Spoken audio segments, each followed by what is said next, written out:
আছে আমিও চললাম শ্বশুর ভাবছে শ্বশুর শাশুড়ি রে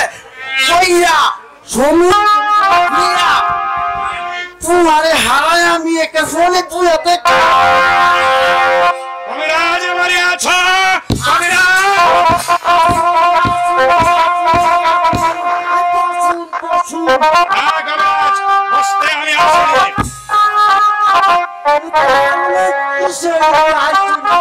আমাদের সে যদি মালার অসুখ তাহলে তোমাকে গিয়ে কবিরাজি করতে হবে তাহলে যে এই কোটি পলাম লাগবে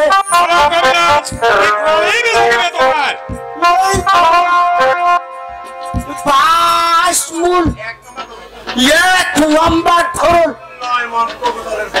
9 মূল কবুতরের ঘর আর 2 নম্বর ধরুন 6 টাকা এই কালা গরু না 4 নম্বর ধরুন 5 মণ 9.5 টাকা আদা এইগুলি পাতা একসঙ্গে ভাজা বুকের উপরে লাগাই দিলে দেখবেন মুঠা মুঠা গুলিয়া সমান হয়ে গেছে। ঠিক আছে কবিরাজ, তুমি আমার কাছে এসো, আমি তোমার কানে কানে দুটি কথা বলছি।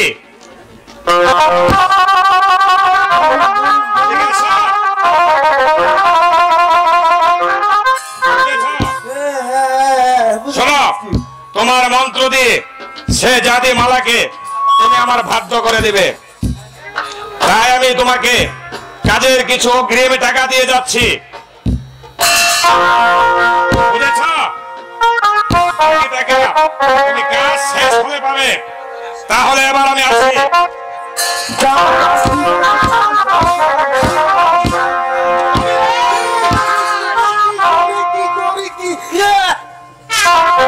কথাটা যেন মনে থাকে। অতএব হুঁশিয়ার, সাবধান।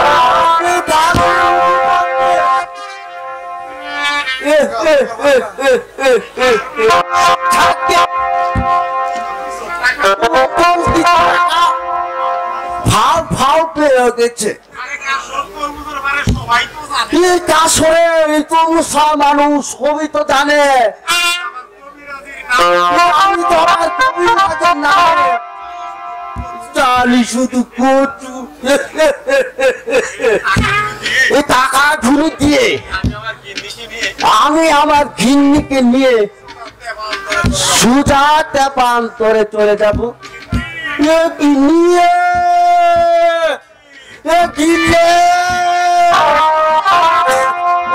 ফেলা ফেলা রে ফেলা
শোনো, আজ আমার একটা মিটিং আছে, তাই তো আমি চলে যাব। ঠিক আছে, তার আগে মালা এবং কাশেম এই জীবনের খাতা দাও তো দেখি। আগো টাকে জমা দিয়েছি। কাশেম, তোমার খাতায় আমি এইসব কি দেখতে পাচ্ছি? তুমি শুধু লিখেছো মালা মালা মালা। এরপরে কি আমি তোমাকে দিয়েছিলাম মালা? তোমার খাতায় আমি এইসব কি দেখতে পেয়েছি? স্যার, তুমি এইসব কি লিখেছো? তুমি শুধু লিখেছো কাশেম কাশেম কাশেম। এরপরে কি আমি তোমাদেরকে দিয়েছিলাম? স্যার, এবারকার মতো আমাদেরকে ক্ষমা করে দিন। ক্ষমা করুন না স্যার। আর কোনোদিন এরকম ভুল হবে না। আমাদের ভুল হয়ে গেছে স্যার, আপনি আমাদেরকে ক্ষমা করে দিন। না, আমি তোমাদেরকে ক্ষমা করবো না। স্যার, তোমরা যে অপরাধ করেছো আর বিচার হবে। আপনার পায়ে ধরে বলছি স্যার, আপনি খাতাটা কেটে দিন। না, এই খাতা আমি তোমাদেরকে দেব না। এই খাতা আমি বাদশাকে দেখাবো। আজ তোমাদের সকলের ছুটি। তারা মারা চুরি।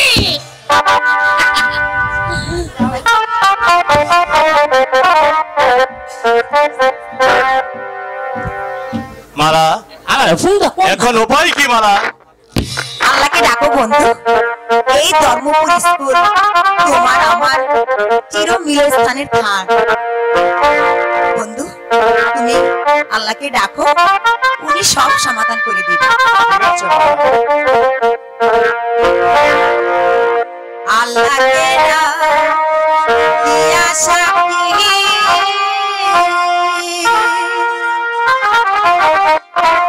স্বামীর রূপে তোমায় দেখি, প্রেমের মালা দিলাম।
কখনো ভুলে যাবে না তো?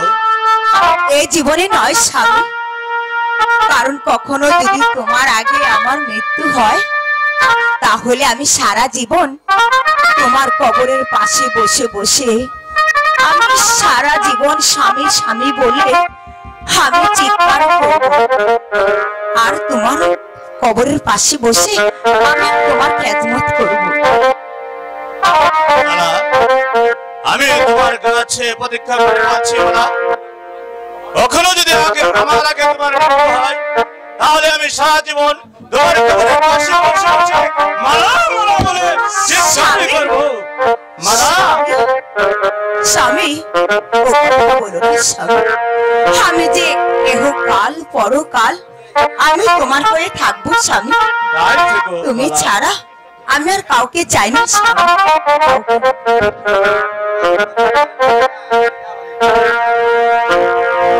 কেন জানি মনে ভালোবেসে যোজনা ছড়ালো বুঝি আমার গায়ে, দু চোখে ঘুম আসে না তোমাকে দেখার পরে,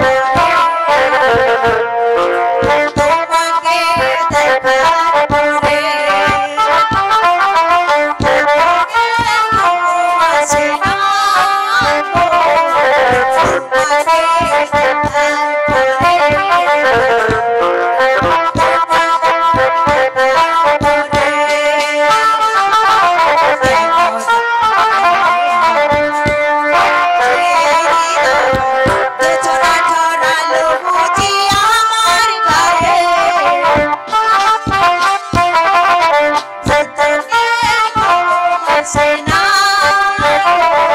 তোমাকে দেখার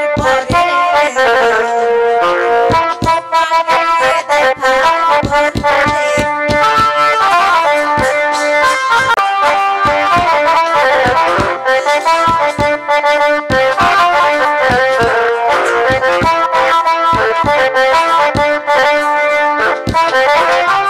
জানালার খিল ধরে আছি আধারে,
সভাপতি গোলাম খান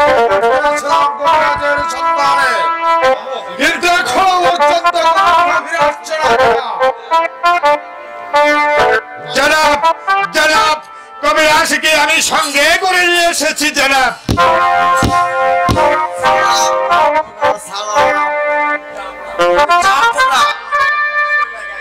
আমার কিসের লাগে আইতে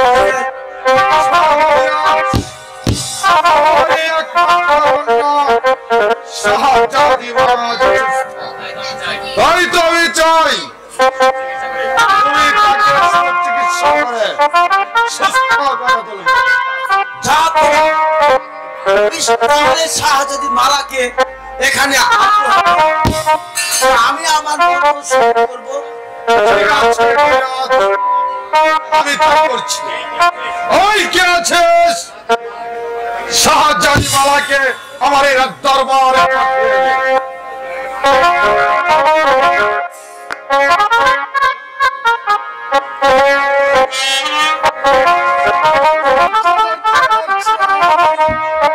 এই মুহূর্তে তুমি ছুড়ে যাবে, তারপর মালাকে আমার আদেশ মাত্র সে জনের বাদির বাচ্চাটাকে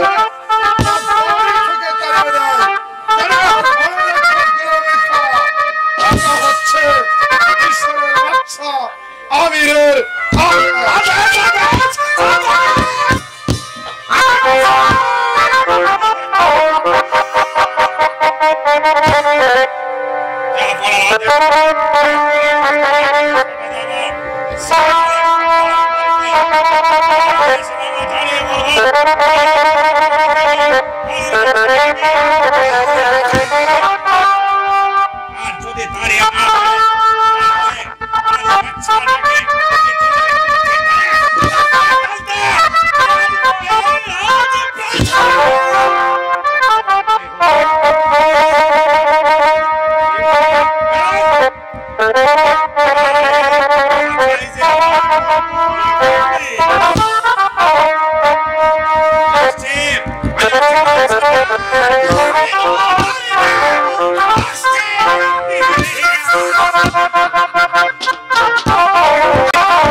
আমি শুনেছি মালার কাশেম নাকি প্রেম ভালোবাসা করেছে, আর তাই যদি সত্যি হয় তাহলে তো পরের ছেলের জন্য আমাদের নিজেদের কি মরতে হবে।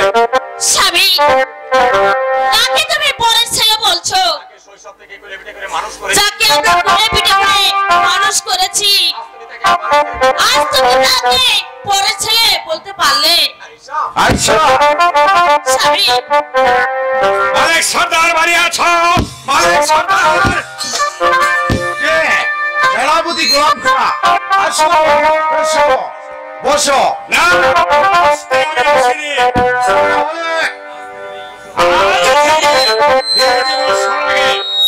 আমি বাদশার সঙ্গে তুমি শিকারে গিয়েছিলে, তা কি তোমার আছে? বাদশা তোমাকে রাস্তা থেকে করিয়ে একটা সন্তান তোমাকে দান করেছিল, তাও কি তোমার মনে আছে? এই মুহূর্তে বাদশারা দাও, সেই বাঘের বাচ্চাটাকে তোমার বাড়ি থেকে তাড়িয়ে দিতে হবে। সর্দার, আমার কাশেম তো কোনো অন্যায় করেনি, আমি বাড়ি থেকে তাড়িয়ে দেব।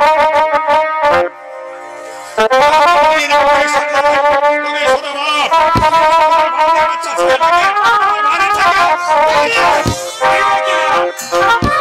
বললাম তো গোলাম খাঁ, কিছুতেই বের করে দেব না। আমার কাশেম কোনো অন্যায় করেনি। মালিক সর্দার, তাহলে ভবিষ্যতে কিন্তু তোমার ভালো হবে না। মালিক সর্দার, মালিক সর্দার।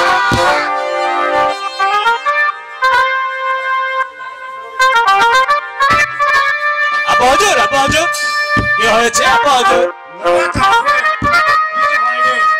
সেনাপতি গোলাম খাঁ এসেছে আমাদের বাড়িতে, তার সঙ্গে রাজনীতি নিয়েও দু চারটি কথা হয়েছে। স্কুলে চলে যা। আয় যাচ্ছি বেদা।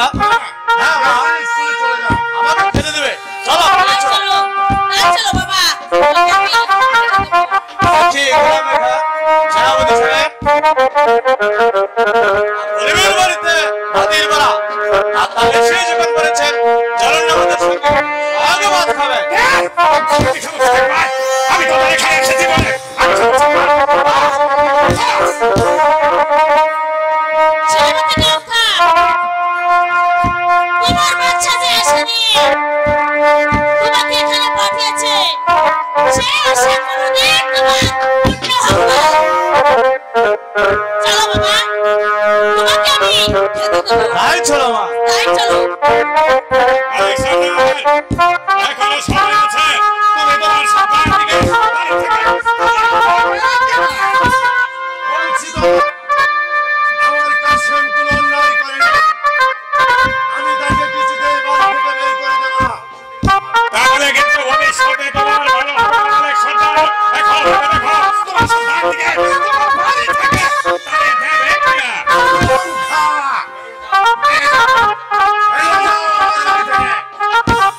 বেশ,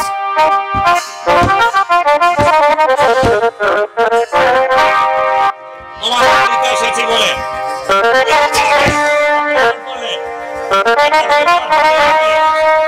জায়গা হতো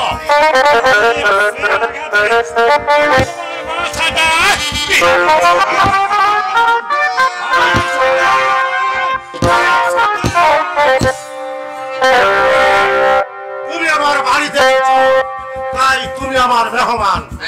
আমি তো তোমাকে সম্মান করেছি।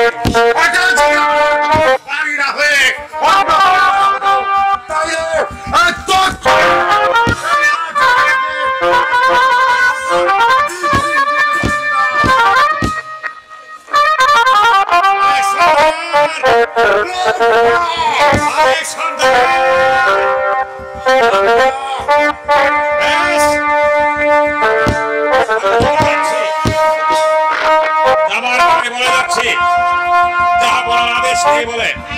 আজ আমি খালি হাতে ফিরে যাচ্ছি।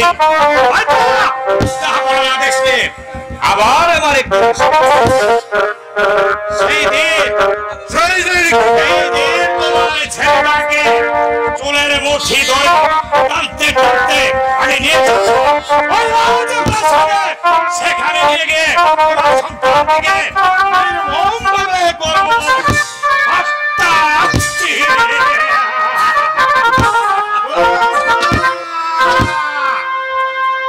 তোমাদের চক্রান্তে আমার কাশেমের গায়ে যদি একটি কাঁটা আঁচড় পড়ে, তাহলে আল্লাহর কসম পৃথিবীর মানুষ তোমাদেরকে ক্ষমা করলেও, তোমাদেরকে ক্ষমা করলেও, ৩০ কোটি জনতা তোমাদেরকে ক্ষমা করলেও, মালিক সর্দার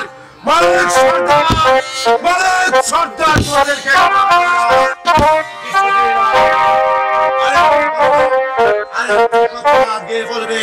একদিন আলীগড়ে এই লাঠি যে তোমার বাদশার মস্তক আমি দখল করেছিলাম, সেই আমার কাছ থেকে